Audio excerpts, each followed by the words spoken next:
aqui entra a nível de toda... E pronto, e uma coisa muito interessante é o efeito imediato que cá está, é a nível dos fenómenos climatéricos extremos. Temos aqui no Sudoeste Asiático, mais uma vez nas Filipinas. Lembram-se há uns anos do tufão Haiyan, dos efeitos devastadores que teve? Exatamente, se nós observarmos aqui as anomalias da temperatura à superfície do mar, conseguimos verificar, vou voltar a pôr a animação, espero, exatamente, conseguimos observar que o percurso do tufão Haiyan foi exatamente por esta zona de onde se verificou as maiores anomalias de temperatura à superfície do mar. E claro, quais foram as consequências? As que estão na imagem e que nós nos recordamos de há uns anos atrás, 2013, e que vimos no trailer que passou no início, o vice-presidente Al Gore a consolar um dos nossos colegas Climate Reality Leaders numa formação que há uns anos nas Filipinas e que tinha sido precisamente uma das vítimas do furacão Haiyan.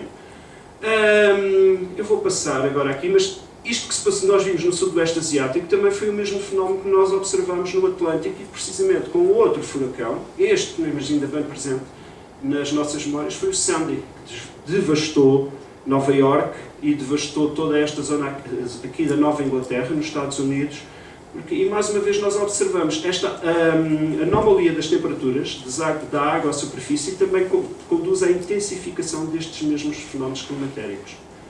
E cá temos, quais foram as consequências do Sandy? Bem, aquelas que nós vimos, não é? Manhattan inundada,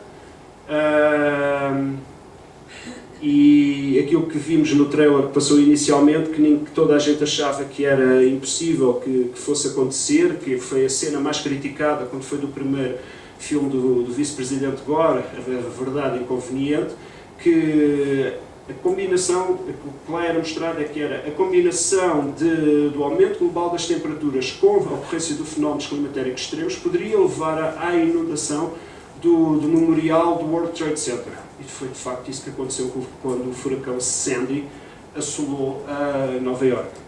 Com o aumento das temperaturas, os oceanos evaporam mais umidade para a atmosfera. O que é que isto significa? Significa que existe mais vapor de água à superfície. Ora, e o que é que isto também provoca? Provoca uma intensificação do ciclo hidrológico. Cá temos, ou seja, há um aumento da evaporação, naturalmente há uma condensação e um aumento da precipitação, e depois toda esta água retorna ao mar, e aquilo que nós aprendemos há muitos anos na escola primária, quando falávamos do ciclo da água, é exatamente isto, é o ciclo hidrológico. O que é que se passa? Que este ciclo tem se intensificado precisamente em consequência do aumento global da temperatura à superfície, quer à superfície terrestre, quer à superfície do oceano. Um ar mais quente retém muito mais vapor de água, e por cada 1 grau centígrado adicional de temperatura, a capacidade da atmosfera para reter vapor de água aumenta em 7%. Ou seja, há aquilo que vimos, há 2 slides atrás, há um aumento muito maior da concentração de vapor de água na atmosfera, o que provoca também, contribui para a aceleração do ciclo hidrológico e para a ocorrência de fenómenos climatéricos extremos. Existe mais 4% de vapor de água sobre os oceanos que há 30 anos atrás. O aquecimento global está a contribuir para o aumento da incidência de eventos meteorológicos extremos, porque o ambiente, onde todas as formas de tempestade mudaram devido às atividades humanas. Assim, aquilo que já tínhamos referido, os aguaceiros serão maiores. E reparem, nesta tromba de água que nós vimos no último filme do Al Gore, captada por uma câmara, uma teleobjetiva de precisão, mas reparem, isto é um autêntico bombardeamento, uma enxurrada de água, que é isto que nós vemos agora aqui. Reparem, no Arizona. Isto é devastador, destrói tudo à superfície. É quase como se fosse largar uma bomba nuclear, podemos dizer assim. Também, em Phoenix, no Arizona, e depois no Colorado, quais são as consequências? Inundações. Verificaram-se 7 eventos de cheias de 1000 anos nos Estados Unidos desde maio de 2010. 7 eventos de 1000 anos. O que é que significa um evento de 1000 anos? Significa que deveria ocorrer apenas uma vez em cada 1000 anos. E não estamos a falar de 100, não estamos a falar de um período de um século, estamos a falar de um período de 1 milénio. E foi isto que aconteceu desde 2010 nos Estados Unidos. Verificaram 7 eventos de cheias, deveriam supostamente ter ocorrido apenas de 1000 em 1000 anos. No Colorado, em Boulder, uma imagem aérea. E na Flórida, 61 centímetros de chuva em 26 horas. As consequências estão à vista. Oh my God, oh meu Deus. Os Estados Unidos, que são também um dos países onde os fenómenos climatéricos extremos são mais visíveis, podem ver um aumento até 400% de aguaceiros extremos até ao final deste século, do século XXI. Este gráfico aqui dá-nos as catástrofes de eventos meteorológicos extremos no mundo. E o que é que temos? 3 tipos de eventos extremos. Temperaturas extremas, secas e fogos, cheias, deslizamentos e tempestades. E reparem como tem sido em crescendo desde os últimos 30 anos. Reparem, a ver temos as tempestades, não é? Que nós vimos algumas imagens. As cheias e deslizamentos, a variação também tem sido em crescendo. E as temperaturas extremas, enfim, que a evolução é progressiva, mas também tem estado a aumentar desde 1980 até a atualidade. Ou seja, isto é um mecanismo de causa e efeito. Estes fenómenos estão associados, não é apenas um fenómeno isolado. O aumento global das temperaturas leva ao que leva, um aumento da evaporação da água à superfície terrestre e dos oceanos, acelera o ciclo hidrológico, provoca um aumento da precipitação que cai de uma forma muito mais intensa, como nós vimos ali naquelas imagens há pouco da Tucson no Arizona. O mesmo calor extra, que evapora mais água sobre o oceano, causando aguaceiros extremos e cheias, também evapora mais umidade do solo terrestre, ainda mais rapidamente, causando o quê? Secas mais profundas e duradouras. E é isto que está a acontecer uma vez mais no Sudeste Asiático. Reparem, a Tailândia está a sofrer a sua pior seca em 60 anos. No Vietnã, o delta do rio Mekong foi atingido pela pior seca em 90 anos.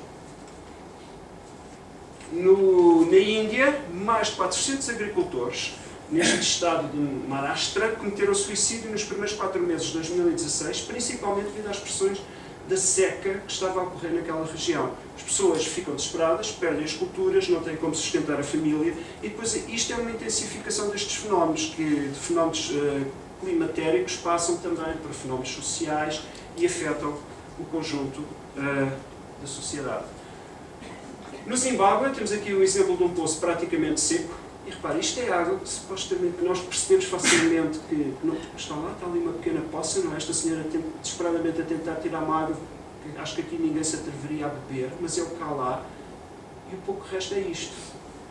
A África do Sul, todos nós temos tido nas notícias recentemente, está a passar uma das piores secas em anos. Isto agora variamos para uma fonte nacional, isto é o Expresso há 2 semanas atrás. Todos nós temos visto nas notícias o que é que se passa. A África do Sul declara estado de catástrofe natural em todo o país devido à seca. E esta imagem que nós temos aqui é precisamente da cidade do Cabo. A cidade do Cabo, que é uma cidade que já tive o privilégio de lá estar quando era muito pequenino, é uma cidade enorme que tem cerca de 400 mil habitantes, um dos polos, enfim, da civilização mundial, podemos dizer assim, está à beira de ficar sem água. As datas apontam para abril, maio deste ano. Não é abril, maio do ano que vem, nem daqui a 2 anos. É abril, maio deste ano. A importante cidade do Cabo, sede do Parlamento Sul-Africano, ali no encontro entre os 2 oceanos, o Oceano Índico e o Oceano Atlântico, está à beira de ficar sem água. E o que é que isto vai significar quando uma cidade fica sem água? Já paramos um pouco para pensar. É que assim, nós estudámos na escola que as principais cidades nasceram normalmente próximo de cursos de água, que foi uma das condições que favorecia a fixação de pessoas naqueles locais. E o facto da água deixar de correr nas torneiras pode levar simplesmente que uma cidade grande, importante como a cidade do Cabo, a vida não seja mais possível e que fique inabitada e que aquelas pessoas tenham que ir procurar vida noutros locais. E é exatamente isto que se passa aqui. Estado de catástrofe natural. Foi isto que o Governo da África do Sul declarou na cidade do Cabo. Estado de catástrofe natural, diretamente causado pelas alterações climáticas globais. Claro que depois aqui, enfim, nós temos uma colega, Climate Reality Leader, a Edna, que cá na nossa equipa em Portugal, que me teve a explicar que há aqui muitas implicações a nível da política interna da África do Sul, porque o governo da cidade do Cabo não é o mesmo governo nacional na África do Sul e que eles não se conseguem chegar a um entendimento, mas isso não é a única justificação.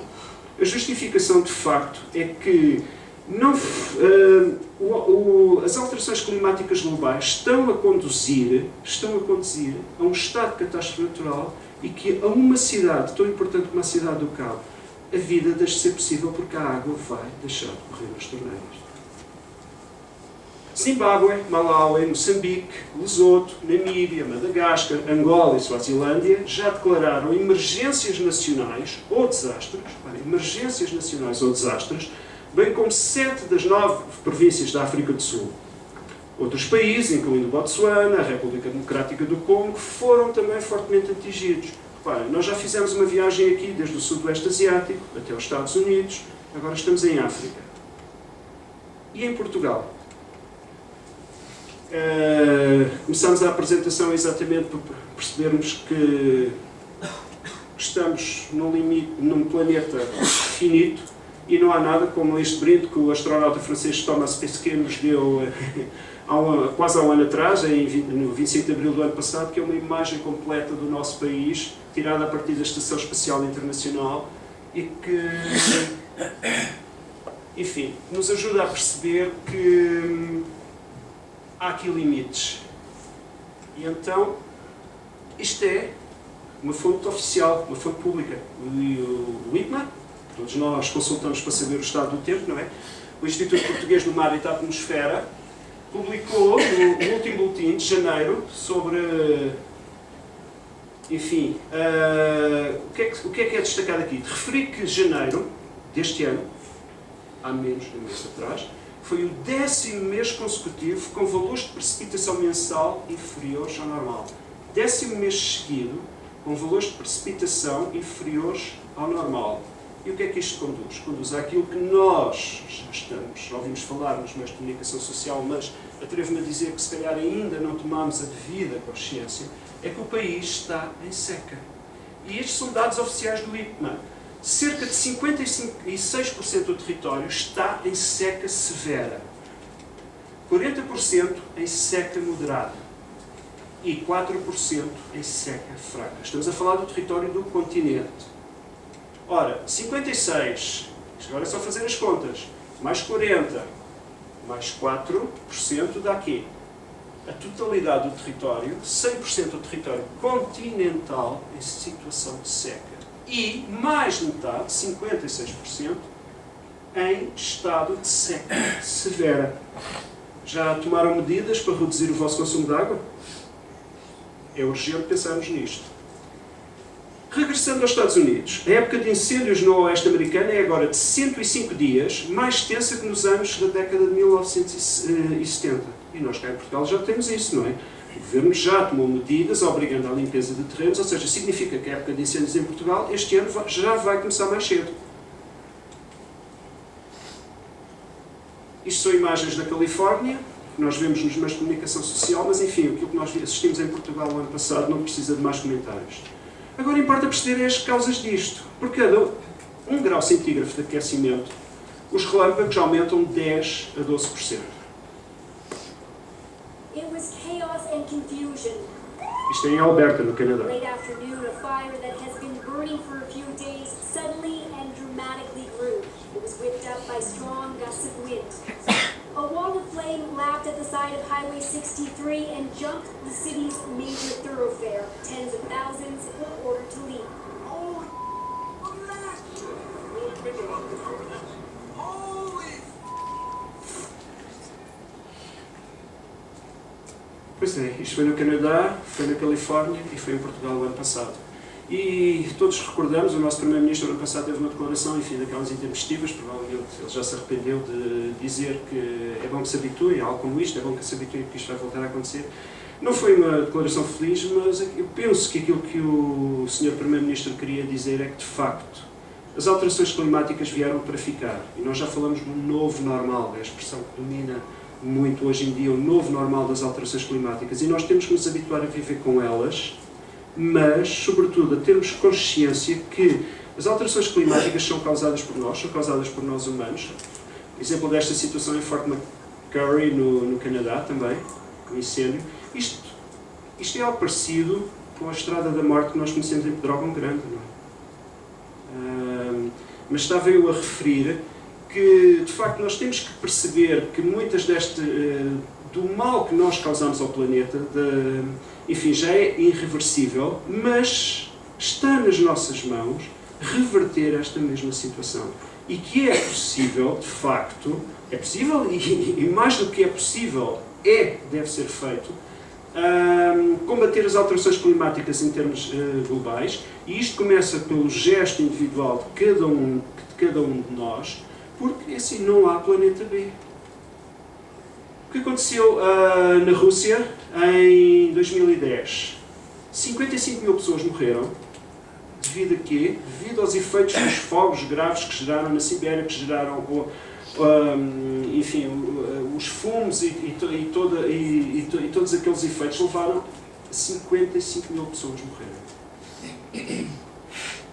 4 meses mais tarde, e por isso estes fenómenos estão todos ligados, os preços dos alimentos atingiram um recorde. Porquê? Os Estados regressam ao protecionismo e o que é que se verificou? A Rússia suspendeu a exportação de cereais e isso provocou nos mercados uma subida dos preços. A Ucrânia, está ali um erro, já percebi, peço desculpa, também fez restrições no seguimento de cheias e secas recorde. Ou seja, estes fenómenos estão encadeados. E quando há um aumento dos preços dos alimentos nos mercados, o que é que provoca? A escassez provoca o aumento dos preços e significa que muitas pessoas, em muitos locais do mundo, não vão conseguir chegar a esses alimentos. A FAO, a Organização das Nações Unidas para a Alimentação e Agricultura, mostra-nos através deste gráfico que aqui temos, estes dois picos, estes dois recordes do preço dos alimentos, que é muito interessante observarmos que eles vão acontecer exatamente após a ocorrência destes fenómenos climatéricos extremos. Isto, temos ali, os incêndios na Rússia em 2010. E o que é que acontece a seguir a isto? Agitação social, protestos, como vemos aqui no Paquistão. Em Maputo, em Moçambique, em 2010, as pessoas não conseguiam comprar alimentos, cá está, vieram para a rua protestar. Em La Paz, na Bolívia, na Tunísia, e todos se lembram da Primavera Árabe. E este senhor aqui é um agricultor sírio. E o que é que ele nos diz? Eu tinha 160 hectares de trigo e agora tudo é um deserto. E o senhor Ahmed Abdullah, o que é que teve que fazer quando deixou de ter trigo, produzir trigo na sua terra? Muito provavelmente emigrou para um campo de refugiados. E, enfim, nós encontramos aqui uma das causas do conflito sírio. As alterações climáticas estão a conduzir, de facto, à guerra. E as consequências já nós sabemos quais são. A seca, em 2006, entre 2006 e 2010, tornou 60% do solo fértil da Síria em deserto. Sim. Muito obrigado. 5 minutos? Então tenho que me despachar. Pois. E levou cerca de 1,5 milhão de pessoas para já sobrepopuladas cidades sírias. E a Wikileaks dá-nos muito jeito também para sabermos algumas destas verdades. O ministro sírio da Agricultura afirmou publicamente que as consequências da seca estavam para além da nossa capacidade como país para lidar com elas. Isto foi uma mensagem enviada da Embaixada dos Estados Unidos em Damasco, que nós conseguimos saber através de uma fuga de informação da Wikileaks. Pronto. A seca, entre 98 e 2012 no Mediterrâneo Leste, foi a pior alguma vez registada na região. E o que é que temos? Temos as pessoas a moverem-se à procura de outro local, porque o conceito de refugiados climáticos é um conceito como outros refugiados de guerra. Pronto, eu vou acelerar agora aqui um bocadinho, porque já me fizeram o sinal que eu devo fazer. Todos já ouvimos falar do degelo dos glaciares. Interessante observarmos o que se passa na Groenlândia, muito rapidamente, então vou passar isto muito rapidamente, mas o que este gráfico aqui nos mostra, isto é uma animação feita a partir dos dados de satélite, nos mostra aqui que a massa de gelo tem, e reparem, isto é só 2004 a 2014, uma década, o período de uma década, como a diminuição da massa gelada foi acentuadíssima. Se dermos agora a volta ao globo e formos até à Antártida, observamos exatamente o mesmo fenómeno e se calhar com uma velocidade mais intensa, que é isto que percebemos. Pronto, eu vou passar isto, já me fizeram sinal. Mas sabemos que hoje apresentamos evidências observacionais de que um grande setor da camada de gelo do oeste da Antártica entrou num estado de recuo irreversível, ou seja, estamos a falar de perda das calotes polares, do desaparecimento delas, e passaram a um ponto de não retorno. Já imaginaram a Antártida, em vez de ser uma massa de gelo, ser uma massa de terra, de rocha? É assustador. Bem, há várias cidades do mundo que estão fortemente ameaçadas pelo aumento do nível do médio da água do mar. Vemos aqui também, é muito interessante depois observarmos a inversão, porque a maior parte das que estavam no gráfico anterior são no Sudoeste Asiático, mas se nós observarmos em termos de ativos em risco, portanto, ativos financeiros, vemos que o gráfico dá a volta e a cidade mais ameaçada é precisamente Miami. E como é que começa a sequela? Não sei se tiveram a oportunidade de ver, o último filme do vice-presidente Al Gore, começa precisamente com uma cena do gelo das águas do Ártico e depois de repente o vice-presidente aparece numa inundação em Miami e ele pergunta, então para onde é que está a ir toda esta água? Está a ir para Miami. Estes fenómenos estão ligados. Cá está, vamos avançar, porque é assim, aquilo que me foi pedido hoje aqui era falar um bocadinho do que é que nós, Climate Reality Project, temos feito nos últimos anos, mas este slide é muito importante e eu não posso deixar de passar por ele, que é o custo do carbono. Quais são as consequências? O que é que estamos a falar? Estamos a falar de instabilidade política, como vimos em várias geografias, cheias e deslizamentos, incêndios florestais, secas, os danos causados pelas tempestades, a acidificação dos oceanos, o resultado, o aumento da temperatura, a perda de infraestruturas, refugiados climáticos, mais extinção de espécies, o degelo dos glaciares, fome, escassez de água, perda de ecossistemas, alteração do nosso modo de vida, doenças infecciosas, foi um ponto que não abordámos aqui, mas também está interligado com todos estes fenómenos. O aumento do nível da água do mar e muito, muito mais. A ameaça número 1 para a economia global não é a guerra, não é as armas nucleares na Coreia, são as alterações climáticas. Disse o antigo governador do Banco de Inglaterra que a grande maioria das reservas de carbono são inqueimáveis. Reservas de carbono, aqui estamos a falar daquelas que nós utilizamos normalmente para os combustíveis fósseis, carvão, petróleo e gás. A bolha de carbono, pronto, isto é só para mostrar, este gráfico aqui e o que está ao lado, que já vai passar, dá-nos uma ideia daquilo que nós consumimos até agora e daquilo que é possível consumir e ver se podemos fazer ou não. Todos os combustíveis fósseis queimados entre o início da era industrial, meados do século XIX, até 2010, representaram 1821 gigatoneladas, um número gigantesco, de dióxido de carbono.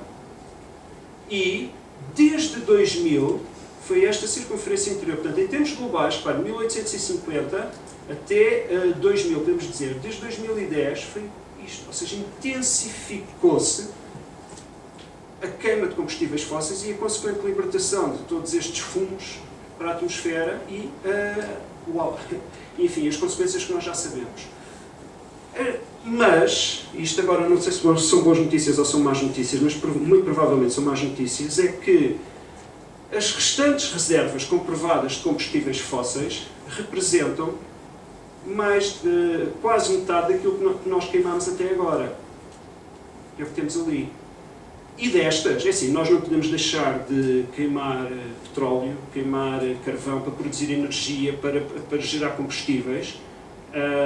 Nós não estamos aqui para defender ideias utópicas de regressar, enfim, a estados de natureza e tudo mais. Nós sabemos que temos a necessidade de atingir um ponto de equilíbrio, mitigando a queima de combustíveis fósseis que tem se verificado até agora. É assim, destes, talvez este círculo interior aqui seja queimável, mas o restante, o que está vermelho, deve ficar no chão, deve ficar como reserva. E isto para quê? Para preservar a possibilidade do aumento de temperatura até 2 graus centígrados, que é isto que está previsto pelo Acordo de Paris, e é isto que, enfim, é tido pelos especialistas como o limiar para permitir a continuação da vida na Terra da forma como nós as conhecemos. Portanto, são estimadas que, e quem tem ativos, enfim, de empresas nesta área, se calhar é melhor questionar os seus investimentos, que cerca de 22 mil milhões de dólares estimados em combustível, em reservas, petróleo, carvão e gás, são inqueimáveis, porque nós não podemos continuar a emitir com um nível que emitimos, porque o que é que pode acontecer? Enfim, fala-se muito da Ilha da Páscoa, não sei se alguém já lá foi, terá existido lá uma civilização próspera que desapareceu, enfim, isto aqui são daqueles cenários da história que agora não adianta muito elaborar sobre eles, mas se calhar corremos o sério risco daqui a uns milhares de anos alguns extraterrestres passarem por cá e descobrirem que existiu neste planeta uma civilização brilhante, ou várias civilizações brilhantes que fizeram coisas notáveis, mas que se destruíram eles próprios.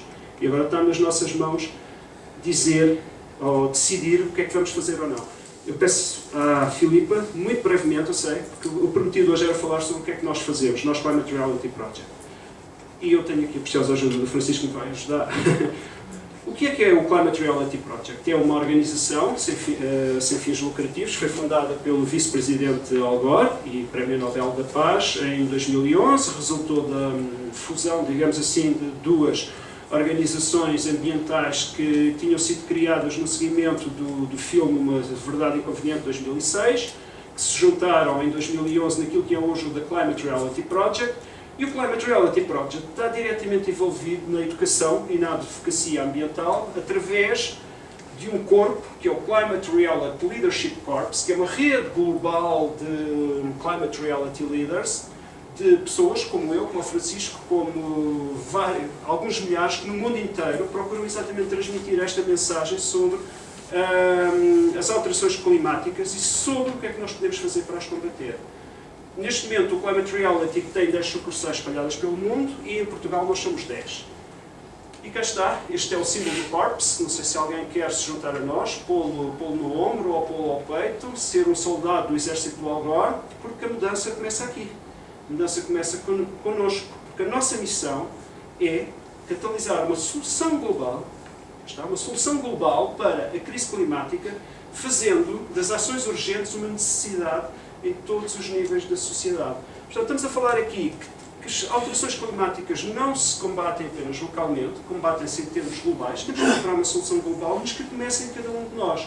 E começa com a tomada de ações urgentes, como, por exemplo, reduzir o nosso consumo de água, reduzir a nossa pegada ecológica. Agora, se o ponto é me ajudar, exatamente. Quais são as mensagens-chave que nós transmitimos? Podemos resolver a crise climática. Está nas nossas mãos. E também, simultaneamente, fazer crescer as nossas economias. Isso é possível. Devemos combater e resolver as alterações climáticas. E, como o vice-presidente Gore é um otimista, vamos resolver as alterações climáticas e vamos fazê-lo juntos. Porque aquilo que o Al Gore diz é que a crise climática dá-nos uma oportunidade, como poucas vezes ocorreu na história, de termos uma chamada missão geracional. Está nas nossas mãos, está nas mãos da nossa geração salvar a vida na Terra. E deixo este vídeo para concluir.